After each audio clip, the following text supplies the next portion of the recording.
بسم اللہ الرحمن الرحیم۔ میں ہوں میاں نذیر احمد۔ پاکستانیوں، آج میں آپ دوستوں کو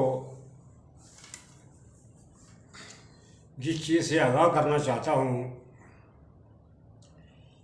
کہ ہمارے ملک کا ایک وہ ایسا ادارہ جس کے لیے ہم بہت کچھ کرتے ہیں، جان سے بڑھ کر اس کا احترام ادب بھی کرتے ہیں، اور پھر پاکستانی عوام کا جو ٹیکس ہوتا ہے اس ٹیکس سے اس ادارے کے سربراہوں کو کیا کیا سہولتیں فراہم کی جاتی ہیں،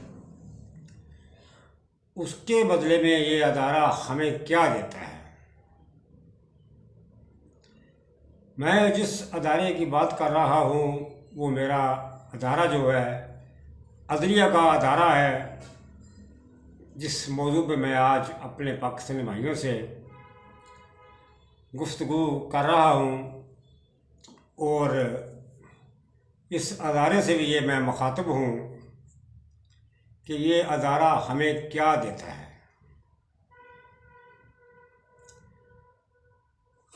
پہلے تو میں اپنے ناظرین کو، اپنے پاکستانیوں کو تھوڑا سا اس چیز سے میں آگاہ کرتا ہوں کہ یہ جو ادارہ ہے، جو اس کے سربراہ ہوتے ہیں، ان کی تنخواہیں وغیرہ اور ان کے خرچے وغیرہ کیا ہوتے ہیں۔ ایک ہمارا وہ غریب ملک جس کے اندر لوگوں کے پاس کپڑا پہننے کے لیے نہیں ہوتا، غریب بچوں کے پاس جوتی پہننے کے لیے نہیں ہوتی، غریب خواتین اپنے بچوں کو دودھ تک نہیں پلا سکتی۔ بہرحال ہم اپنے ان اداروں کو ہر طرف سے ہم نوازتے ہیں، لیکن وہ ادارہ ہمیں کیا دیتا ہے۔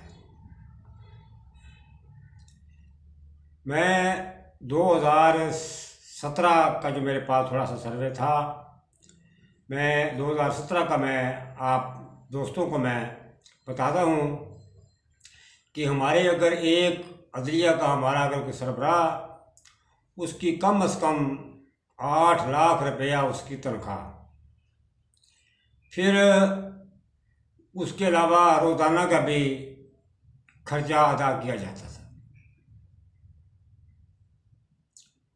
پھر اس کے علاوہ اور بھی 3 لاکھ جو ایکسٹرا جو مہینے کا دیا جاتا تھا، پھر اس کے علاوہ ان کو مکان کا جو کرایہ 60-70 ہزار مہینے کا وہ بھی دیا جاتا تھا،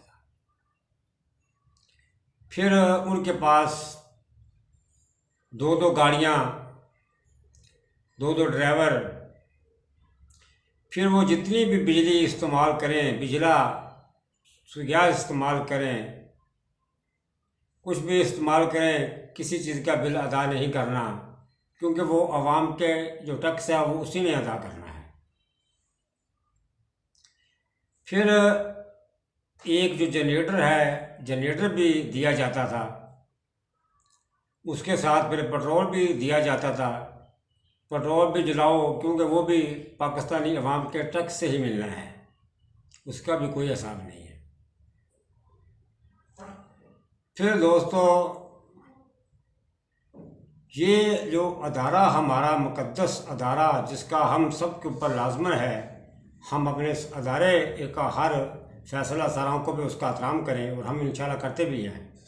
بہرحال میں ایک پاکستانی ہوں، پاکستانی ہونے کے ناطے میں یہ حق رکھتا ہوں کہ میں کسی ادارے کے بارے میں پوچھ سکتا ہوں بھی ان کا کتنا خرچہ ہے، ان کا کتنی ان کی تنخواہ ہے۔ یہ ہر پاکستانی جو ہے یہ اس چیز کا حق رکھتا ہے۔ بہرحال بات میں جو عرض کر رہا تھا کہ یہ ادارہ ہمیں کیا دیتا ہے، جس ادارے کے ہم اتنے ناز اور نخرے اٹھاتے ہیں، اس کے بدلے میں یہ ادارہ ہمیں کیا دیتا ہے۔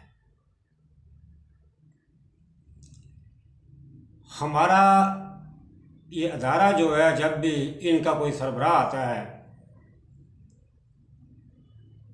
میں معذرت سے میں بات کر رہا ہوں. ہمارا بات کرنے کا ہر کوئی یہ مطلب نہیں ہم کسی کی توہین کریں، کیونکہ ہمارے اپنے ہی ادارے ہیں، ہم ان کا ادب اور احترام لازم ہے ہمارے پر. بہرحال جو نماز سربراہ آتا ہے اس کے ارد گرد بس 2-3 جو کیس ہوتے ہیں، بڑے کیس ہوتے ہیں، وہ سیاسی کیس ہوں، ان کے ارد گرد بس یہ کیس گھومتے رہتے ہیں. اتنے ہی میں اپنی وہ مدت ڈیوٹی کر کے اپنی ملازمت پوری کر کے اپنے گھر میں السلام علیکم چلے جاتے ہیں. کیا وہ کرتے ہیں؟ پھر اگر کوئی بات کہہ دی جائے، ایک عام آدمی بات کہہ دے تو اس کے اوپر نہ جانے کیا سے کیا توہینیں لگا دی جاتی ہیں. عدلیہ کی توہین، یا صاحبان کی توہین، کسی محترم کی توہین. لیکن میں اپنے محترم سربراہوں سے یہ پوچھتا ہوں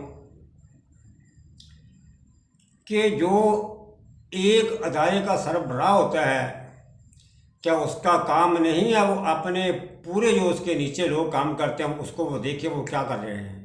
کیا وہ صرف اسی لیے آتا ہے صرف اپنی مدت پوری کی تو اپنے گھر چلا جائے؟ کیوں؟ ایسے لوگوں سے میرا بتاتے خود واسطہ پڑا. میں نے خود دیکھا کہ لوگوں کی زندگیاں بیت گئی ہیں، لوگوں کے کیس ختم نہیں ہوئے.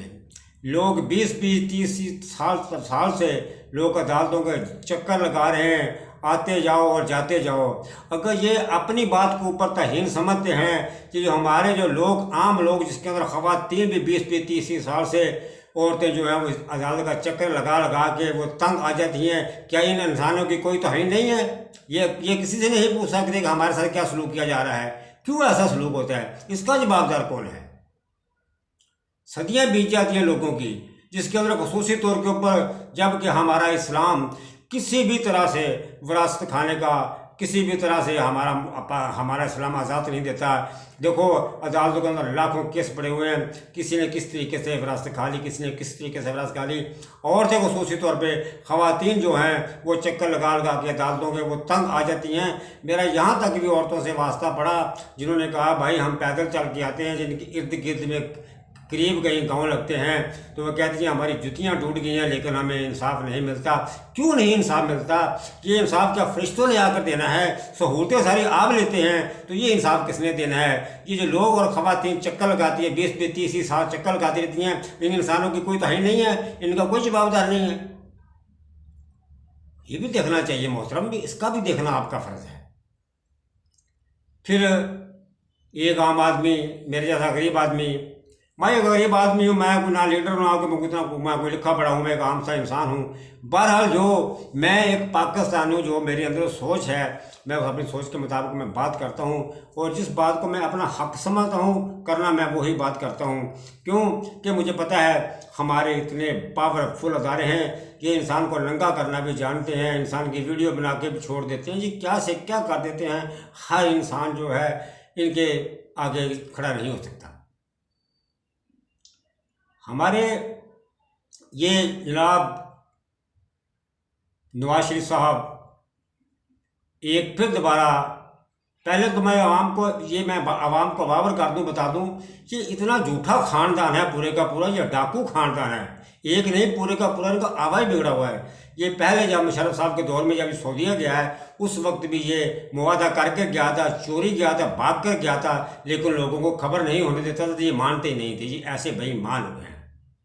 اب بھی یہ ایک معاہدہ کر کے گیا جس کا ضمان دی، جس کا اس کا بھائی شہباز شریف تھا، اپنے اس نے خود اسٹامپ لکھوایا تو اس کی ضمانت پہ کیا.